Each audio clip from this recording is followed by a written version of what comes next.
Bienvenue chez Elle est la Lune, le podcast inspirant qui va vous aider à entrer en action afin d'incarner et briller de tous les feux de votre belle puissance féminine. Alignement, liberté, féminin sauvage, un espace dans lequel on célèbre l'énergie féminine, où on honore sa nature lunaire en se connectant à sa véritable essence. Ici, on questionne les normes et on se défait des conditionnements. Alignement, liberté et intuition sont nos guides pour renverser croyances limitantes, culpabilité et autres idées préconçues. Je suis Anouk Troyet, votre coach sérénité, hypnothérapeute et tarologue, et je vous accompagne à reprendre votre pouvoir féminin. Oubliez ce que la société vous impose et reprenez le contrôle de votre vie en devenant la principale créatrice. Alors, préparez-vous pour un merveilleux voyage à travers le cosmos féminin.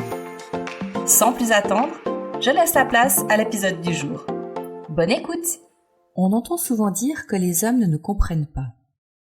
C'est pas faux. Mais nous comprenons-nous vraiment tous les jours et en toutes circonstances nous-mêmes? Bonjour à vous. Dans un monde où la force est souvent peinte en nuances de masculinité, une révélation s'impose. L'essence féminine détient sa propre puissance inexplorée. C'est le cœur vibrant de ce tout nouvel épisode où nous plongeons dans les profondeurs de ce que signifie réellement s'affirmer en tant que femme. Nous vivons dans une société qui nous pousse parfois à endosser des armures masculines pour naviguer dans les tempêtes de la vie.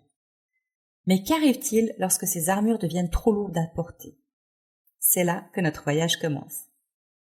Je me demande souvent pourquoi tant de femmes ressentent le besoin de s'attribuer une force extérieure à elles-mêmes.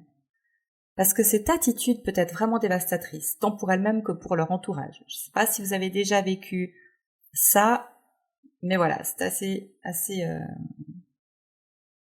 pénible. Loin d'être un appel à abandonner nos ambitions ou notre indépendance, cet épisode est une invitation à redécouvrir et à rééquilibrer notre puissance intérieure. Ce rééquilibrage n'est pas seulement un acte d'amour envers soi, c'est une révolution silencieuse contre les stéréotypes qui ont longtemps défini et limité notre manière d'être dans ce monde. En embrassant notre côté féminin, nous ouvrons la porte à une forme de force qui est fluide, intuitive et incroyablement créative. Alors on entend souvent dire qu'une femme est lunatique. Même si ce terme paraît négatif, en même temps, est-ce que vous n'avez pas l'impression que certains jours, tout roule? Quelques jours plus tard, voire le lendemain, on se sent comme si un bulldozer nous était passé sur le corps?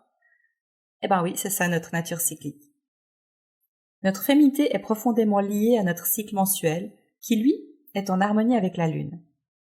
Alors c'est un phénomène naturel qui ne devrait pas être ignoré ou sous-estimé. Mais quand on le comprend et qu'on le respecte, qu'on apprend à le connaître, chaque phase de notre cycle a une signification particulière qui peut nous aider à gérer les situations de vie et surtout gérer nos émotions beaucoup plus facilement. Alors on va parler de notre cycle lunaire mensuel et de ce qu'il peut nous apporter et comment est-ce qu'on peut l'utiliser pour nous affirmer, pour nous sentir plus confiantes et épanouies. Quand je parle de cycle mensuel, j'entends souvent les femmes ménopausées ou qui n'ont plus de règles me dire « Ouais mais moi je suis plus concernée hein. ». Alors je réponds qu'on soit réglé ou non, qu'on ait un utérus ou qu'on l'ait plus, on reste des femmes, du premier jour de nos règles à notre dernier souffle. Mais pour en revenir au cycle lunaire, on va parler un peu des différentes phases qu'on traverse au cours du mois. Parce qu'on peut les apparenter aux 4 saisons de l'année. C'est vous dire si c'est simple. Chacune des phases, de la nouvelle lune à la pleine lune, apporte son lot de changements, de défis et de possibilités. Et ça, c'est essentiel d'apprendre à les écouter pour pouvoir les comprendre, puis surtout exprimer nos besoins au quotidien. La nouvelle lune, lorsqu'elle se cache et qu'elle reste invisible dans le ciel, c'est le moment de la réflexion, du silence. Alors là, c'est le moment idéal pour faire le point sur nos vies, nos aspirations et nos projets. C'est un moment qui est propice à l'introspection, la planification. C'est là où on peut le mieux écouter notre voix intérieure et puis définir nos objectifs. En fait, c'est notre hiver interne. D'ailleurs, c'est le moment des règles où cette énergie, ou plutôt ce manque d'énergie qu'on ressent, c'est cette fatigue qui nous pousse à nous retirer du monde puis à rester dans notre grotte. C'est généralement la période qu'on déteste, soit parce qu'on a des douleurs, pour celles qui ont des douleurs, ou bien simplement parce qu'on n'est pas dans notre assiette. Enfin, c'est l'impression qu'on a en tout cas. Pourtant, si on accueille ce moment du cycle et qu'on le respecte, c'est aussi notre source de créativité, celle où on est le plus à l'écoute de notre monde intérieur, et puis c'est aussi la période la plus propice aux rituels, à l'usage de notre magie. Quand on passe au premier quartier de lune, alors là c'est plutôt l'action directe, le printemps. On est dynamique, c'est le moment où on va mettre en action nos projets, nos idées. C'est une période de prise de décision, de mouvement, puis on exprime souvent notre force, et puis on a beaucoup de détermination. On peut manquer de patience envers les autres collègues, notre entourage, notre famille, enfin autour de nous, quoi. Alors c'est une période que beaucoup de femmes aiment beaucoup, parce que c'est justement celle où on se sent capable de déplacer des montagnes. On a beaucoup d'énergie et ça vous est sûrement arrivé d'un coup à la fin de la journée de vous dire aujourd'hui c'était génial, j'ai fait 25 000 trucs, tout a bien fonctionné, tout allait comme sur des roulettes, c'était absolument génial, pourvu que ça reste tout le temps comme ça. Eh ben non, parce qu'au bout de quelques jours on passe dans la phase suivante. C'est la phase de la pleine lune. Et là c'est plutôt la phase de l'été qui symbolise l'accomplissement et la réalisation. Alors ça veut dire quoi ? C'est une période de gratitude où on peut apprécier les réussites, on peut partager nos joies, et puis c'est aussi une période où on aime beaucoup s'occuper des autres. On va organiser des fêtes, des rencontres, et puis on a vraiment besoin et on aime être entouré. Alors c'est aussi un moment où il peut arriver aussi qu'on se dise, mais finalement, je donne énormément, je fais tout, je suis gentille, je leur apporte ci, je fais ça, puis en fait, j'ai rien en échange. Et ça, c'est une période aussi où on a l'impression qu'on vit pour les autres, et puis en fait, que les autres, ils font rien pour nous. Ça, je suis sûre que ça vous est déjà arrivé. Alors on culpabilise, puis on se dit, mais on en fait trop, j'en fais beaucoup trop pour rien, et puis je me fatigue, et puis finalement, de toute façon, les autres, ils m'aiment pas autant, et puis ils font rien pour moi, et puis ils me comprennent pas, et puis patati patata, puis il y a les idées noires qui viennent. Mais ça fait partie aussi de cette période du cycle. Et puis après, on a le dernier quartier de lune qui représente plutôt la phase du lâcher-prise. Ça, c'est notre automne intérieur. C'est le moment où on fait le bilan de ce qui a été accompli et ce qui doit être laissé derrière nous. Alors, ça se traduit en général par un sentiment de doute. En même temps, on est sûr de sa séduction parce qu'on sait ce qui nous donne du plaisir, on sait ce qui nous fait plaisir. Mais en même temps, on a tendance à se remettre en question sur nos actes, nos paroles, nos vies. Alors là, c'est vraiment pas le moment, par exemple, de mettre les choses au point avec les gens, ou bien de décider d'envoyer promener votre employeur ou votre conjoint et puis de tout plaquer. Parce que même si vous en avez super envie, c'est un moment où, on n'est pas objectif. On voit les choses beaucoup avec un sentiment de culpabilité. Ça peut être aussi là que pendant la nuit, on fait des cauchemars, ou qu'on a des angoisses. Et puis en fait, ces angoisses et ces cauchemars, c'est important de les entendre, parce qu'ils mettent en lumière les choses sur lesquelles on devrait travailler, les choses qui nous font du mal, ou les vieilles croyances, les vieux schémas de vie qu'on devrait abandonner.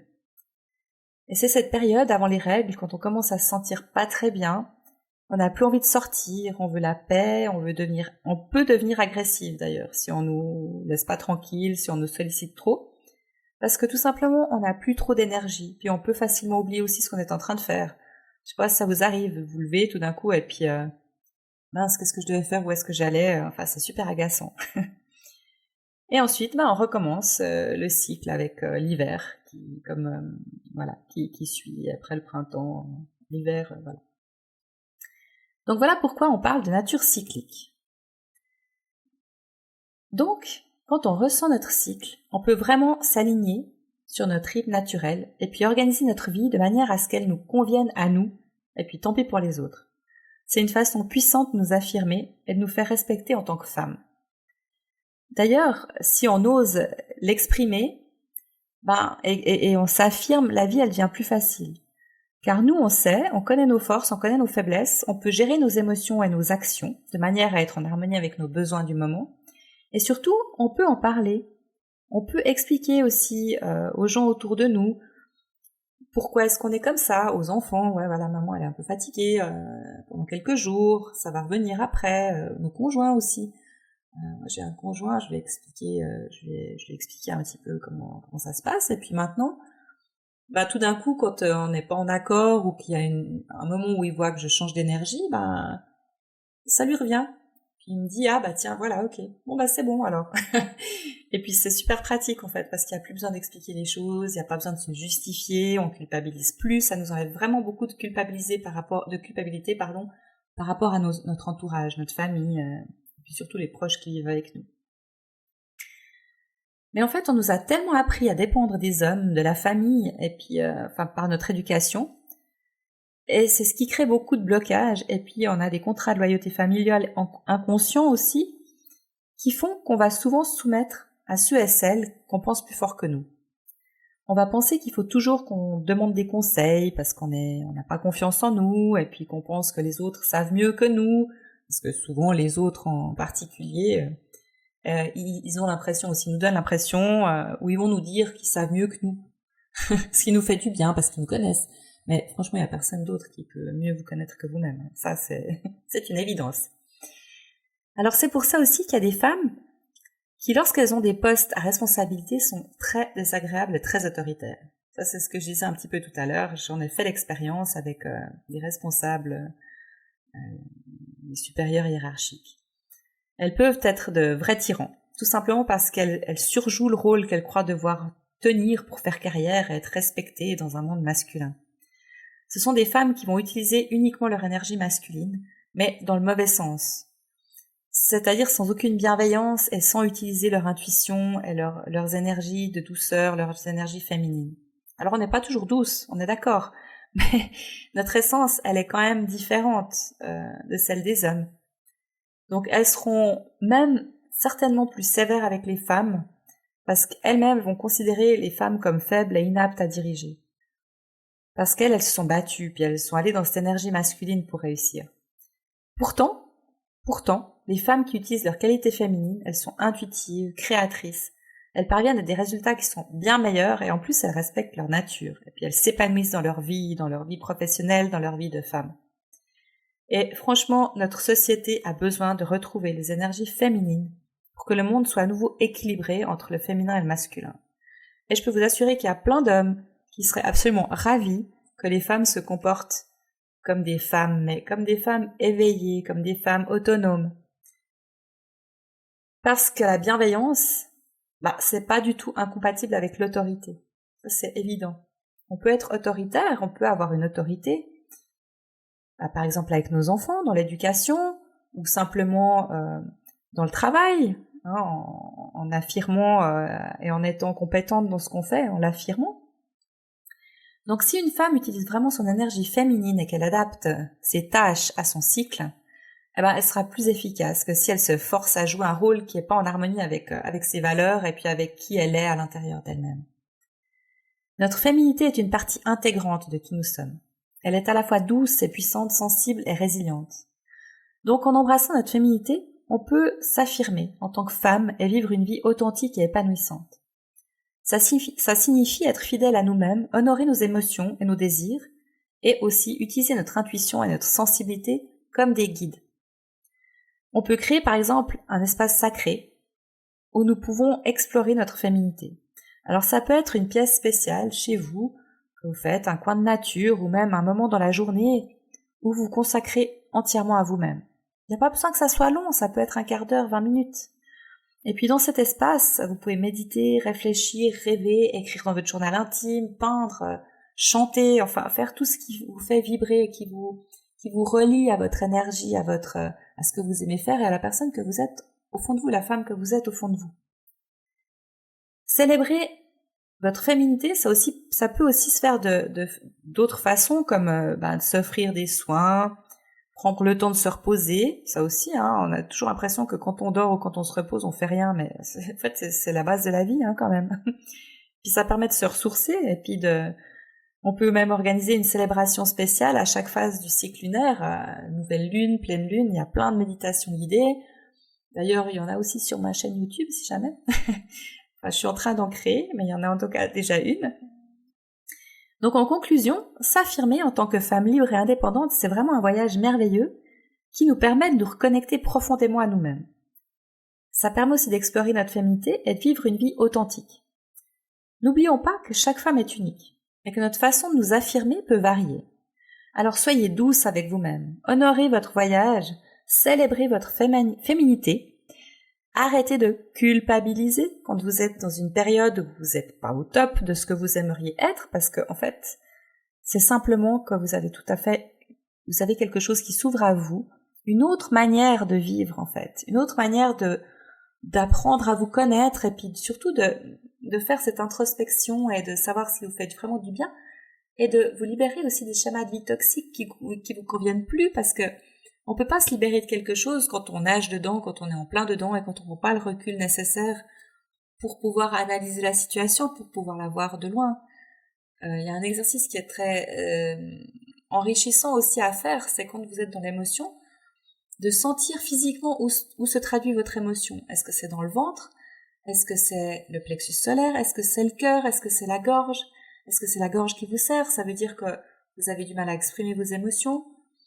Est-ce que c'est le cœur? Dans ce cas-là, c'est vraiment quelque chose qui affecte vos émotions. Ou le plexus, le rapport aux autres. Alors le plexus, moi je l'ai souvent pris comme un signe de peur, mais ça peut être aussi un signe d'excitation. L'excitation de quand vous faites quelque chose d'inconnu, quand vous allez à un rendez-vous avec quelqu'un que vous connaissez pas, quand vous allez vous lancer dans une nouvelle expérience, etc.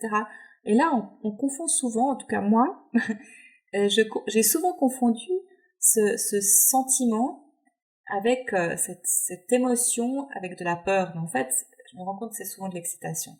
Et ça, c'est vraiment génial parce que c'est ce qui booste aussi beaucoup quand on veut se lancer dans une nouvelle activité. C'est super excitant, puis on est content. Alors, souvent, quand c'est quelque chose qu'on fait en compagnie de quelqu'un d'autre, en qui on a confiance, là, on sent que c'est de l'excitation.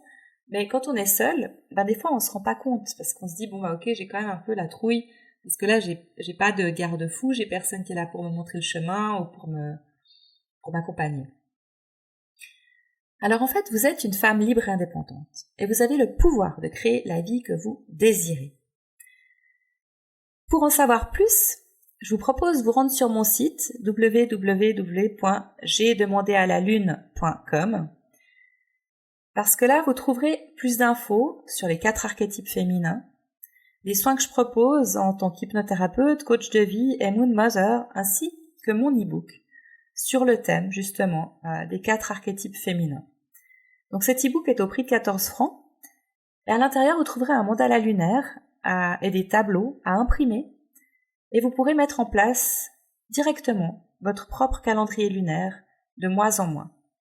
Donc ce qui est sympa, c'est de le faire 3 mois d'affilée. Donc tous les jours, vous notez, vous verrez, il y a des petites cases. Vous pouvez noter comment vous vous sentez émotionnellement, comment vous vous sentez physiquement, ce qui vous est arrivé, vos pensées, ce genre de choses. Et puis ça va vous permettre de voir, au bout de 3 mois, vous pourrez comparer les 3 tableaux et simplement voir quand finit et débute chaque phase de votre cycle. Et ça, je peux vous dire que c'est super pratique.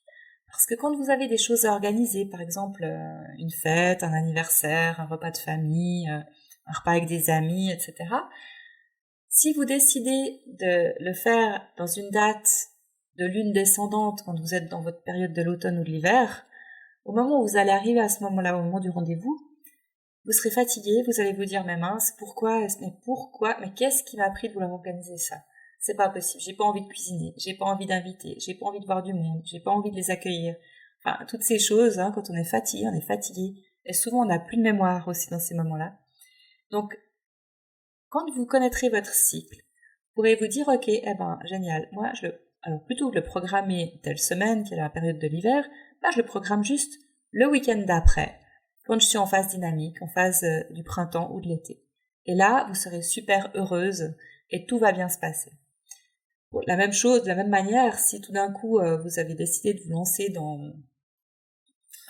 un nouveau programme de développement personnel, où vous devez lâcher prise, ou une constellation familiale, où vous avez envie de faire des méditations, ou des choses comme ça, programmez-les plus tôt si vous devez débuter, parce que moi des méditations en général j'essaie d'en faire une par jour, parce que c'est quelque chose que j'aime beaucoup, c'est une pratique que j'aime beaucoup, comme la lecture des tarots, ce genre de choses. Mais c'est vrai que je me suis aperçue que c'est vraiment des activités tout d'un coup que j'ai tendance à oublier pendant ma phase de printemps ou de l'été, Et par contre, j'ai énormément de plaisir à les faire. Et j'ai beaucoup plus d'intuition en période de l'automne et de l'hiver. Alors, évidemment, ça ne veut pas dire qu'on ne peut pas faire toutes les activités qu'on doit faire tout le mois. Je pense que ça fait des siècles que les femmes montrent qu'elles sont aptes, elles sont multitâches, et puis elles arrivent à faire plusieurs choses en même temps. On est vraiment multifonctionnel. En plus, on a souvent une hypersensibilité qui nous permet d'être empathique et de comprendre les choses sans avoir besoin de réfléchir pendant 15 jours. On voit une situation, on voit exactement ce qu'il y a à faire, ce qu'on peut faire tout de suite, ce qu'on doit faire plus tard. Enfin, on est vraiment polyvalente. Et donc, c'est important dans ces moments-là de pouvoir justement compter sur notre cycle.